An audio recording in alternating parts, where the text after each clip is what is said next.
نحمده ونستعينه ونستغفره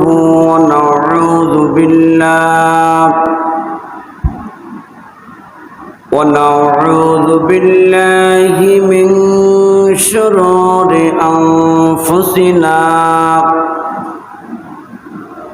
من يهده الله فلا مضل له ومن يضلل فلا هادي له نشهد أن لا إله إلا الله وحده لا شريك له نشهد أن سيدنا وسندنا وحبيبنا وطبيبنا ونذيرنا وبشيرنا وقدوتنا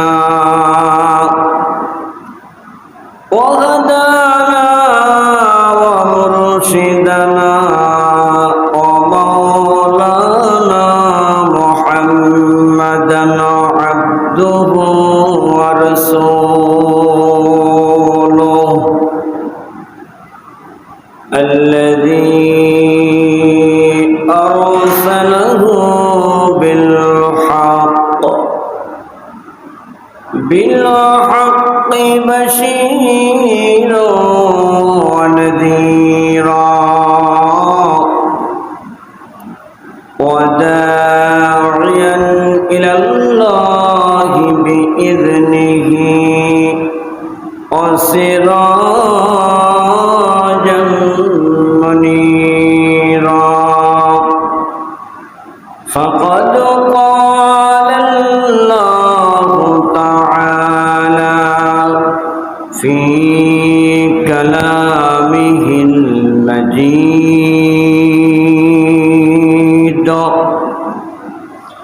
وفي فرقانه الحميد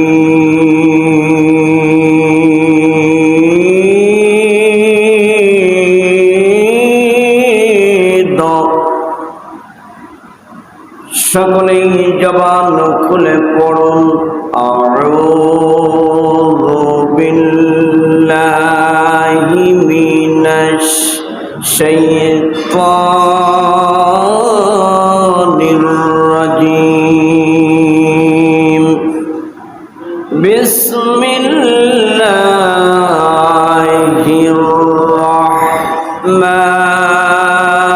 রাহমানির রহিম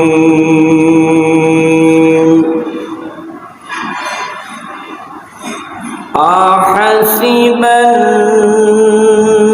নাসু আন ইউতরাকু আন ইয়াকুলু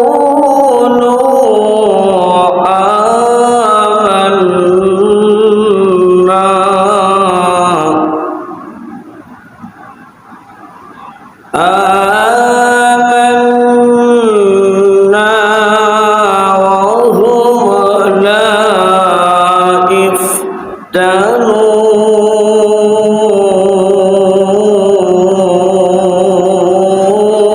يفتنون ولقد فتنا الذين من قبلهم فلا يعلمن الله الذين صدقوا ولا يعلمن الكاذبين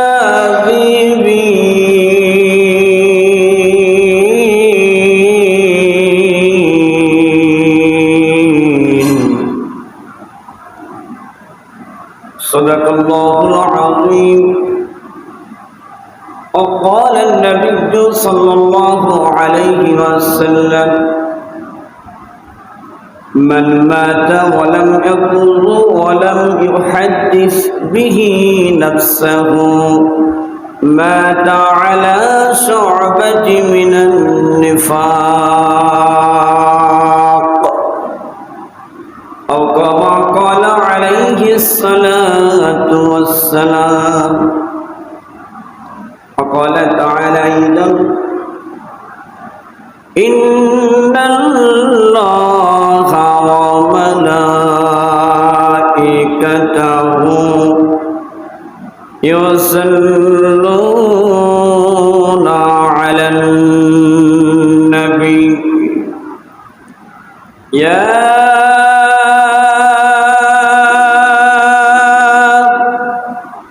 أيها الذين آمنوا صلوا عليه وسلموا تسليما.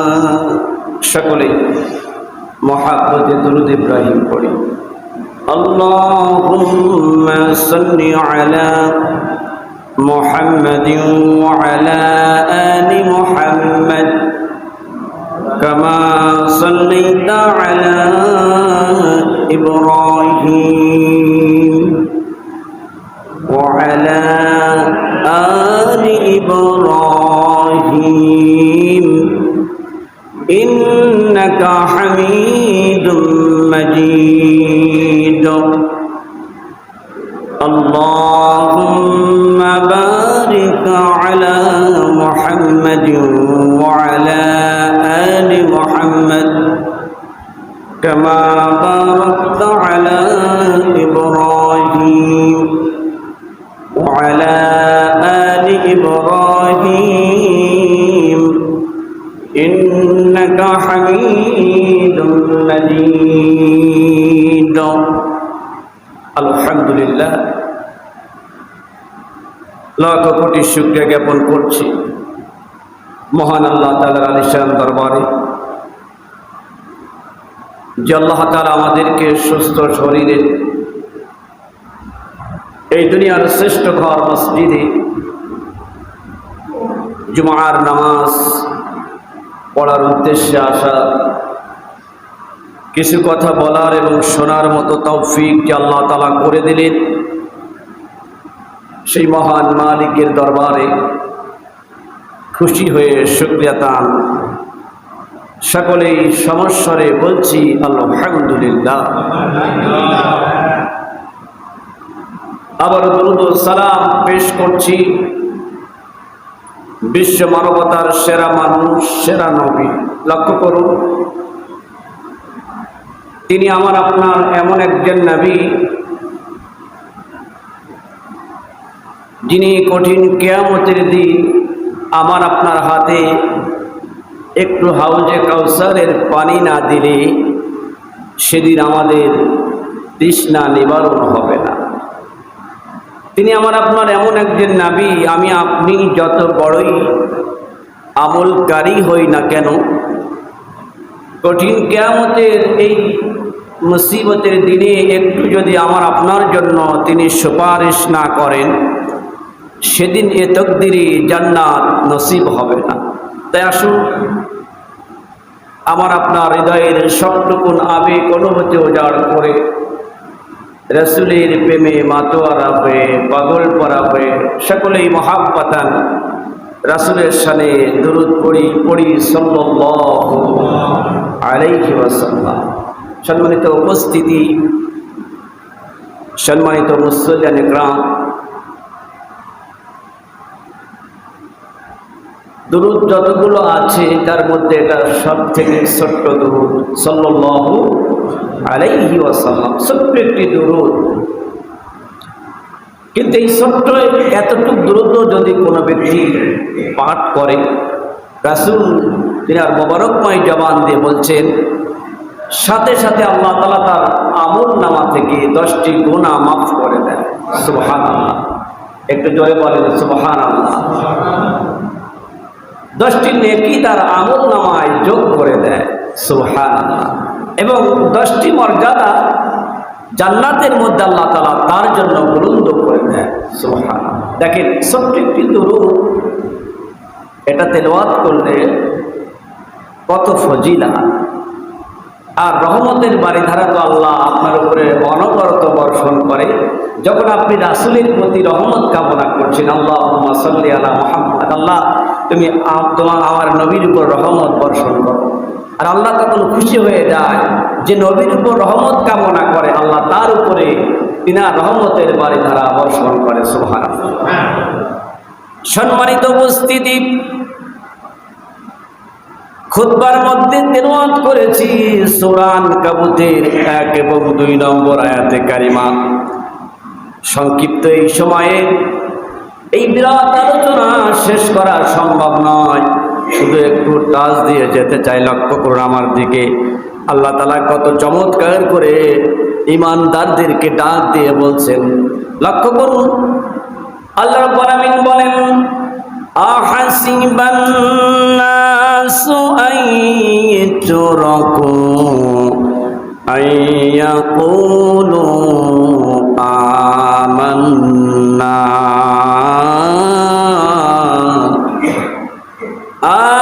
আমান্না ওয়া হুম লা ইফতানুন।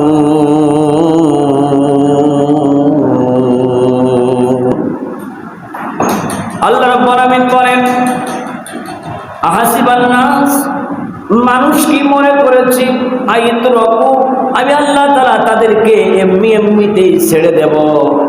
আয়াকুলু, এ কথা বললে আমান্না, আল্লাহ আমরা ঈমানদার, এ কথা বললেই তাদেরকে আমি আল্লাহ তাআলা ছেড়ে দেব না। অহুম লা ইফতানুন, যতক্ষণ পর্যন্ত ঈমানি পরীক্ষা তারা না দিবে। আল্লাহ চমৎকার করে জানালেন, ঈমানদার দাবি করবে যাহারা, এই দুনিয়ার মধ্যে ঈমানদার দাবি করবে যাহারা, ঈমানের পথে পরীক্ষা দেবে তাহারা। যারা বলবে না যে আমি ঈমানদার নয়, আল্লাহ বলছে দুনিয়াতে তাদের আমার পক্ষ থেকে কোনো পরীক্ষা নাই। বাস্তবতাটা বোঝেন, স্কুলে যে ভর্তি হয়, কলেজে যে ভর্তি হয়, ইউনিভার্সিটিতে যে ভর্তি হয়, সেই তো ছাত্র হয়। ভর্তি না হলে ছাত্র হওয়া যায় না, ঠিক কিনা বলেন?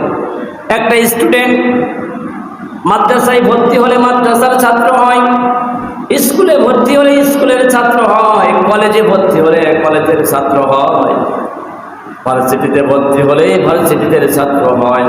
আল্লাহ তাআলা কেমন যেন বোঝাতে চাচ্ছেন, বান্দা তুমি যখন ঈমানদার দাবি করবে তখন তুমি ঈমানের ছাত্র হয়ে গেলে। ছাত্র শুধু দাবি করলেই হবে না, ঈমানের ছাত্র দাবি করলে যখন তুমি মুখে বলবে আল্লাহ আমি ঈমানদার, আল্লাহ আমি তোমাকে বিশ্বাস করি, তোমার নবীকে বিশ্বাস করি, তোমার কোরআনকে বিশ্বাস করি, রাসূলের হাদিসকে বিশ্বাস করি, এই বিশাল আকাশ, এই বিদীর্ণ জমিন তুমি আল্লাহ সৃষ্টি করেছো, এটা আমি বিশ্বাস করি, আমাকে তুমি খাওয়াও পরাও, আমাকে তুমি বাঁচাই রেখেছো, এটা বিশ্বাস করি। এক কথাই তুমি যদি ঈমানদার দাবি করো, মনে রেখো ঈমানি পরীক্ষা তোমাকে দিতেই হবে। ঈমানি পরীক্ষা না দেওয়া পর্যন্ত জান্নাত তকদিরে হবে না। একটা ছেলে ধরুন স্কুলে ভর্তি হয়েছে, সারা বছর ক্লাস করলো, কিন্তু পরীক্ষা দিল না। আচ্ছা বলেন তো দেখি, ধরুন আপনার ছেলে 6-এ পড়ে, ক্লাস 6, এখন যদি 6-এ পরীক্ষা না দেয়, ক্লাস 6-এ যদি পরীক্ষা না দেয়, প্রতিষ্ঠান তাকে কি ক্লাস 7-এ ওঠাবে? চিন্তা হবে। দুনিয়ার নিয়ম দেখেন, এসএসসি পাস না করলে ইন্টারমিডিয়েট ভর্তি হওয়া যায় না, ইন্টারমিডিয়েট পাস না করলে অনার্স অথবা ডিগ্রি ভর্তি হওয়া যায় না, অনার্স পাস না করলে মাস্টার্স ভর্তি হওয়া যায় না। আপনি যদি মাদ্রাসা লাইনে আসেন, দাখিল পাস না করলে আলিম ভর্তি হওয়া যায় না, আলিম পাস না করলে ফাজিল ভর্তি হওয়া যায় না, ফাজিল পাস না করলে কামিল ভর্তি হওয়া যায় না। আরে এভাবে মেশকাত না পাস করে আপনি তারপরে যে ক্লাস আছে আরবি লাইনে কওমি মাদ্রাসায় মেশকাত। এরপরে আপনি মেশকাত পরীক্ষায় উত্তীর্ণ হননি, কোন মাদ্রাসা কর্তৃপক্ষ আপনাকে দাওরা পরীক্ষা দিতে দেবে না। দুনিয়ার নিয়ম যদি এমন হয় এক ক্লাসে পাস না করলে আর এক ক্লাসে ওঠা না যায়, দুনিয়ার পরীক্ষায় উত্তীর্ণ না হলে সফলতা পাওয়া যায় না, আর পরীক্ষায় পাস না করে সার্টিফিকেট যদি অর্জন না করেন কোনো চাকরি আপনার তকদিরে হবে না। তেমনি আল্লাহ বোঝাতে চাচ্ছেন, বান্দা দুনিয়াটা দিয়ে আখিরাতটা তুমি বোঝো। ইমানদার তুমি মুখে মুখে দাবি করছো, ইমানি পরীক্ষা যদি না দাও আমার সেরা পুরস্কার জান্নাত তোমার তকদিরে নসিব হবে না।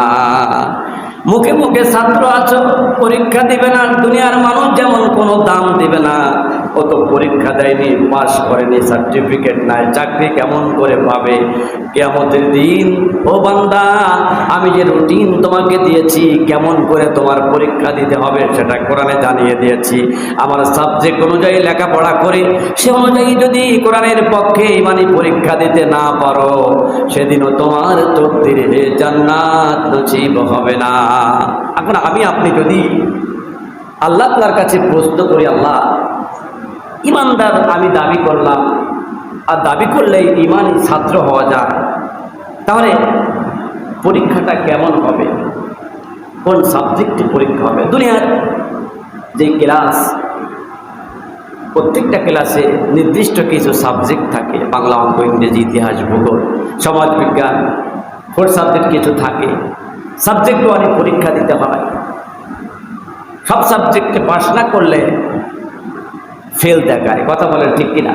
আপনি বাংলায় পেয়েছেন প্লাস, ইংরেজিতে প্লাস, সব কয়টায় প্লাস পেয়েছেন। মনে করেন ইতিহাসে ফেল করেছেন, রেজাল্ট আসবে ফেল। এতগুলো সাবজেক্টে পাস করেছেন কিন্তু একটাই ফেল করেছেন, ফেল দেখাবে রেজাল্ট। তেমনি আল্লাহ তাআলা যতগুলো সাবজেক্ট দিয়েছে কোরআনের মধ্যে, প্রত্যেকটা সাবজেক্টে পাস করা লাগবে, তারপরেই না জান্নাত।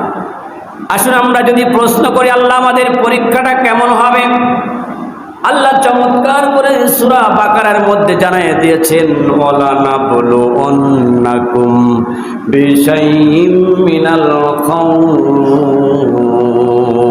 হে বান্দা শোনো, তুমি যখন বলবে ইমানদার, ভালো করে খেয়াল করে শোনো, ওয়ালা নাবলুওয়ান্নাকুম, তোমার পরীক্ষা শুরু হয়ে যাবে। ইমানদার যখন দাবি করবে পরীক্ষা শুরু হয়ে যাবে। ওয়ালা নাবলুওয়ান্নাকুম বিশাইইম মিনাল খাউফ, ইমানদার যখন দাবি করবে এই দুনিয়ায় কিছু বেঈমান আছে যারা আল্লাহকে বিশ্বাস করে না, রাসূলকে বিশ্বাস করে না, কোরআন মেনে নেয় না, হাদিস মেনে নেয় না, তারা হলো বেঈমান।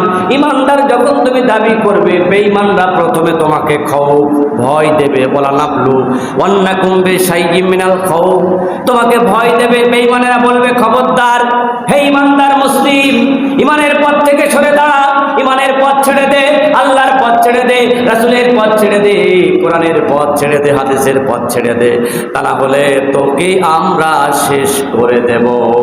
আল্লাহ বলছেন, ওয়ালা নাবলুওয়ান্নাকুম বিশাইইম মিনাল খাউফ, ইমানদার দাবি করলে প্রথম পরীক্ষা হলো বেঈমান ভয় দেবে। ভয় দিয়ে যখন ওই ইমানদারকে ইমানের পথ থেকে সরাতে পারল না, তখন কি করবে? খাউফিল জু'i ওয়া নাকসিম মিনাল আমওয়াল, একটা মানুষকে ভয় দিয়ে যখন ইমানের পথ থেকে সরাতে পারবে না, তখন তার ব্যবসার ক্ষতি করবে, ব্যবসা প্রতিষ্ঠান পুড়িয়ে দেবে, ধ্বংস করে দেবে, আর্থিকভাবে ক্ষতি করবে।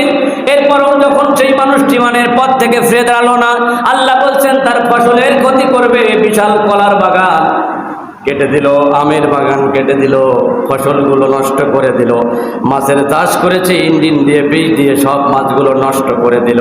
আল্লাহ তাআলা বোঝাতে চাচ্ছেন, বান্দা শোনো, বেঈমানেরা প্রত্যেক জীবনের পরতে পরতে পরীক্ষা নিবে, প্রথমে ভয় দিবে, এরপরে তোমার ব্যবসার ক্ষতি করবে, এরপরে তোমার ফসলের ক্ষতি করবে।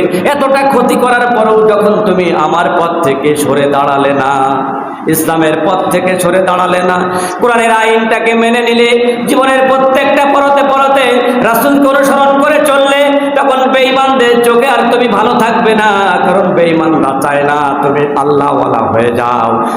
শেষ পর্যন্ত এই বেঈমানেরা চূড়ান্ত পরীক্ষা তোমার নিবে, সেটা হলো তোমার জীবনটাকে তারা শেষ করে দেবে। আনফুসি, আল্লাহ তাআলা বলছেন শেষ পর্যন্ত তোমার জীবনটাকে তারা শেষ করে দেবে।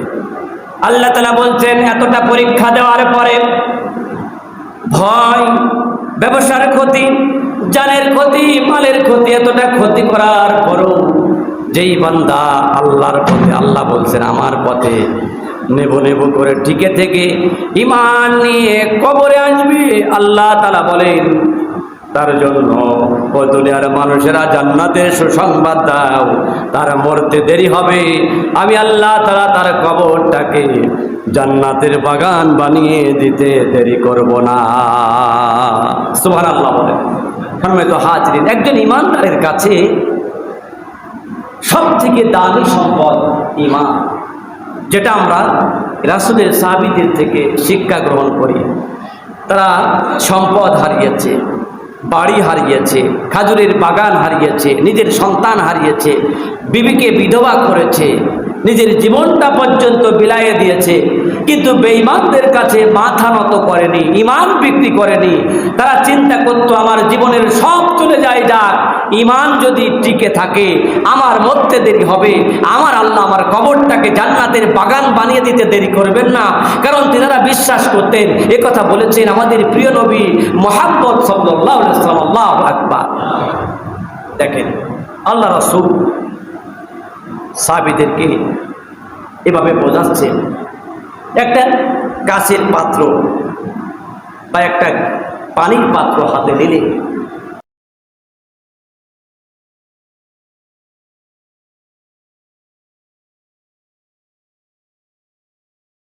সাহাবীদের সামনে সেটা পানির একটি লোটা, সেই সময় তোর কাজ ছিল না, পানির লোটা হতো, তো পানির একটি এবং পাত্র হাতে নিয়ে তার নিচ থেকে কোনো কিছু দিয়ে আঘাত করে নিচ থেকে ফাটিয়ে ফেলে নিচেরটা একদম সমান করে দিল। ধরেন গিলাস, পানির গিলাস যদি নিচের পাশ ভাঙা থাকে, আপনি পানির গ্লাসের উপরে যতই পানি ঢালেন না কেন, পানি কি দাঁড়াবে? বলেন দাঁড়াবে না। রাসূল বোঝাচ্ছেন এই যে একটি পাত্র যার তলা নাই, যার নিচের পাশ নাই, তলা একদম এপাশ থেকে ওপাশ একদম ফাঁকা, এখন এই পানির মস্ক যার তলা নাই, আমি যতই পানি এর মধ্যে ঢালি, পানি কি দাঁড়াবে? আল্লাহর নবী সাহাবারা বললেন ইয়া রাসূলুল্লাহ, 1 ফুট পানি দাঁড়াবে না, কারণ তার পাত্রের তলা নাই, অল্প একটু ছিদ্র থাকলেই তো পানি জয়ে জয়ে সব আস্তে আস্তে পড়ে যায়। আল্লাহ রাসূল বোঝালেন, শোনো, যেমন তলাবিহীন পাত্রের কোনো দাম নাই, এটা রাখার না রাখার সমান, এটার কোনো মূল্য নাই। তলাবিহীন পাত্রের যেমন কোনো দাম নাই, তেমন ঈমানবিহীন আমলেরও মানুষের কোনো দাম নাই। কিয়ামতের দিন একটা মানুষ, হাজী সাহেব অনেকবার হজ করেছে, জাহান্নামী হয়ে যাবে, যুদ্ধ করেছে, জাহান্নামী হয়ে যাবে, শহীদ হয়েছে, জাহান্নামী হয়ে যাবে। আরে কোনোদিন নামাজ কাজা করেনি, লোকটি জাহান্নামী হয়ে যাবে। আল্লাহর কাছে বলবে, আল্লাহ নামাজ কোনোদিন কাজা করি নাই, আল্লাহ হজ করেছি, জাকাত দিয়েছি, দিন ইসলাম মেনে চলেছি, আল্লাহ এমনকি নিজের জীবনটাকে তোমার রাহে বিলায়ে দিয়ে শহীদ হয়েছি, আজকে কেন আমি জাহান্নামী? আল্লাহ বলবেন, বান্দা তোমার ঈমান সঠিক ছিল না। ঈমান, বিশ্বাস, আল্লাহর উপরে বিশ্বাস ছিল। আমাদের ঈমান কখন যায় কখন আসে আমরা নিজেও জানি না, মানুষের ঈমান ফুট হয়ে যায়। ধরুন আপনার সামনে, আমি এক্সাম্পল একটি কথা বলি, আপনার সামনে আপনি একজন বেনামাজি মানুষ, কখনো নামাজ পড়েননি, জীবনে কখনো নামাজ পড়ার সুযোগ হয়নি, শয়তানের প্রতারণায় পড়ে হোক বা নিজের কারণে হোক নামাজ পড়েন না, আল্লাহকে বিশ্বাস করেন, আপনি মুসলিম। আপনার সামনে একজন বেনামাজি মানুষ আপনার সামনে রাসূলকে গালি দিচ্ছে, আপনি রেগে গেলেন, প্রতিহত করলেন যে আমার সামনে আমার নবীকে গালি দিচ্ছিস, আপনার সাধ্য মতন আপনি প্রোটেক্ট দিয়ে তাকে প্রতিহত করার চেষ্টা করলেন, প্রতিবাদ করলেন। এতটুকু কাজ যদি আল্লাহর কাছে পছন্দ হয়ে যায়, যে আল্লাহর কাছে যদি এতটুকু আমল পছন্দ হয়ে যায় যে আমার রাসূলকে গালি দিচ্ছে বা কটু কথা বলছে, আমার বান্দা নামাজ পড়ে না, আমার উপরে বিশ্বাস আছে কিন্তু আমার রাসূলের ভালোবাসা নিয়ে সে প্রতিবাদ করেছে, এতটুকু আমল যদি আপনার কাছে কবুল হয়ে যায়, এই আমলটাই আখিরাতে আপনার জন্য জান্নাত ওয়াজিব হয়ে যাবে। সুবহানাল্লাহ। আপনি অনেক বড় হাজী সাহেব, তাহাজ্জুদ গুজারি, এমন কোনো কাজ নাই, এমন কোনো আমল নেই আপনি করেন না, রাসূলকে গালি দেওয়া হচ্ছে, আল্লাহকে গালি দেওয়া হচ্ছে, কোরআনকে বিকৃত করে কথা বলা হচ্ছে, রাসূলের সুন্নাহ নিয়ে ব্যঙ্গাত্ব করা হচ্ছে, আপনার কোনো ভিতরে জ্বালাপোড়া নাই, প্রতিবাদ নাই, আপনার মনের ভিতরে ঘৃণা নাই, আপনি চিন্তা করছেন যা করে যায় যাক, আমি সুবিধাবাদ জিন্দাবাদ, আমার মতো আমি চলি, নিজে নিজে তাসবিহ তাহলিল করে কোরআন তেলাওয়াত করে জিকির করি, কারণ এখানে প্রতিবাদ করতে গেলে হয়তো আমার সম্পদের ক্ষতি হতে পারে, আমার মালের ক্ষতি হতে পারে, আমার ব্যবসার ক্ষতি হতে পারে, আমার জীবনটা চলে যেতে পারে, এই চিন্তা করে আপনি চুপ করে আমল করছেন। আল্লাহ বলছেন তোর এই আমলের 4টে পয়সার দাম আমার কাছে নাই। অথচ ঈমান এমন একটি জিনিস, ঈমান আগে রাসূলের সামনে, রাসূলের সাহাবীদের সামনে রাসূলকে নিয়ে কেউ কটু কথা বলেছে, রাসূলের কোনো সাহাবা সহ্য করে না। একটা কথা চিন্তা করেন, আমি একটা উদাহরণ দিয়ে আলোচনা শেষ করছি। হযরত আবু বকর সম্পর্কে এক ইহুদি ব্যক্তি কমপ্লেন করেছে রাসূলের কাছে, ইয়া রাসূলুল্লাহ, আপনার একজন সাহাবী আমার গালে চপেটাঘাত করেছে, মানে চড় মেরেছে। আল্লাহ রাসূলের কাছে যখন এই কমপ্লেন করলো, অভিযোগ করলো, আল্লাহ রাসূল চিন্তা করলেন চড় মারতে পারে এমন সাহাবী উমর ছাড়া কেউ নয়। আল্লাহ রাসূলের ধারণা যে হয়তো উমরের কথা বলবেন। আল্লাহ রাসূল প্রশ্ন করলেন, কে মেরেছে তোমাকে চড় হে ইহুদি ভাই? ইহুদি ওই ব্যক্তি বললেন, আমার গালে চড় মেরেছে আপনার সাহাবী আবু বকর। আল্লাহ রাসূল চিন্তা করে, আবু বকর তো নিরীহ মানুষ, সাদাসিধা মানুষ, ভদ্র মানুষ, নরম তরিকার মানুষ, সে তো চড় মারার কথা না, কি হলো? ডেকে পাঠালেন, আসলেন আবু বকর রাদিয়াল্লাহু আনহু, বললেন, এ আবু বকর, তুমি কি চড় মেরেছ এই ইহুদির গালে? বললেন, ইয়া রাসূলুল্লাহ, জি চড় মেরেছে। কেন মারলে? হযরত আবু বকর চোখ দিয়ে অশ্রু প্রবাহিত হচ্ছে, অশ্রুসিক্ত চক্ষু নিয়ে ব্যথা ভরা মন নিয়ে বলে, ইয়া রাসূলুল্লাহ, আমার সামনে, আমি আবু বকর বেঁচে আছি, আমার সামনে কত বড় সাহসে ইহুদি আপনাকে গালি দেয়, আমি সহ্য করতে পারিনি, তাই চড় মেরেছি। আল্লাহ রাসূল বললেন, আমাকে গালি দিলে কেন? ইহুদি বলতেছে, আমি আপনাকে গালি দেয়নি, অস্বীকার করলো। মুনাফিকের একটি আলামত ওয়াদা খিলাফ করা, মিথ্যা বলা, অস্বীকার করা। এই যে আল্লাহ রাসূল বললেন, ইহুদি বলতেছে সে গালি দেয়নি, তুমি বলছো গালি দিয়েছে, তার বদৌলতে তাকে চড় মেরেছ। আমি তো যেহেতু ন্যায় ইনসাফের শাসক, ন্যায় পরায়ণ বাদশাহ দুনিয়ায় আল্লাহ বানাইছে, নিরপেক্ষ বিচার করা আমি নবীর কাজ, মানুষ হিসেবে সে ইহুদি হতে পারে, কিন্তু রায়টা তো তার দিকেই চলে যাচ্ছে। এখন উচিত হবে, যেহেতু সে অস্বীকার করছে, তোমার পক্ষে কি কোনো সাক্ষী আছে? বলছে, ইয়া রাসূলুল্লাহ, যখন এই কথোপকথন হচ্ছিল আমাদের পাশে কেউ ছিল না, কোনো সাক্ষী নাই। আল্লাহ রাসূল ফায়সালা দিলেন, তাহলে বিচার হলো, যেহেতু ইহুদির গালে তুমি একটা চড় মেরেছ, ইহুদি এখন তোমার গালে একটি চড় মারবে। আল্লাহ রাসূলের দিকে অপলক দৃষ্টিতে চেয়ে আছে। আল্লাহ রাসূলের চোখ দিয়ে অশ্রু প্রবাহিত হচ্ছে। রাসূল জানে আমার আবু বকর মিথ্যা বলতে পারে না, কিন্তু দুনিয়ার বিচার তো এটাই বলছে। রাসূলও কান্না করে, আবু বকরও কান্না করে। একটা পর্যায়ে আল্লাহ তাআলা জিবরিল আমিনকে পাঠিয়ে দিয়ে বললেন, হে জিবরিল, যাও আমার নবীকে গিয়ে বলো, আবু বকরের পক্ষে যদি কোনো সাক্ষী না থাকে, আল্লাহ আবু বকরের পক্ষের সাক্ষী। আল্লাহু আকবার। একটাবার চিন্তা করেছেন, কেন তেনারা দুনিয়া থেকে জান্নাতের সার্টিফিকেট পেয়েছেন? ঈমান ছিল কত দামি, সব সহ্য করতেন। রাসূলের বিরুদ্ধে কেউ কথা বলুক, আল্লাহর বিরুদ্ধে কেউ কথা বলুক, কোরআনের বিরুদ্ধে কেউ কথা বলুক, হাদিসের বিরুদ্ধে কেউ কথা বলুক, কোনো সাহাবা সহ্য করতেন না। রাসূলের ভালোবাসার কারণে অসংখ্য সাহাবী জীবন দিয়েছে। শুধু মিষ্টি খাওয়ার নামই সুন্নত নয়, দুপুরের বেলা খাওয়া দাওয়া করে গড়াগড়ি দেওয়ার নামই সুন্নত নয়, প্রয়োজন ইসলামের জন্য মার খাওয়ার নামও সুন্নত, ইসলামের জন্য ঘর বাড়ি ছেড়ে হিজরত করার নামও সুন্নত। রাসূল করেছে। যেই নবী রহমতুল আলামিন 27টি যুদ্ধে সরাসরি অংশগ্রহণ করেছে, প্রিয় রাসূল সাল্লাল্লাহু আলাইহি ওয়াসাল্লাম, আপনি কল্পনা করতে পারেন না। তাই আসুন ঈমানটাকে মজবুত করি। এরপরে আমল যদি অল্প হয়, আল্লাহ নাজাতের ব্যবস্থা করে দেবে। রাসূল বলেছেন, আমার কথা নয়, আখলিস দীনাকা ইয়াকফিকাল আমালুল কলিল। ইমান যদি মজবুত হয়, অল্প আমলেই কিয়ামতের দিন নাজাতের ওসিলা হয়ে যাবে। আল্লাহ তাআলা যেন আমাদের সকলকে মজবুতি ইমান বানানোর তৌফিক দান করেন, আমিন।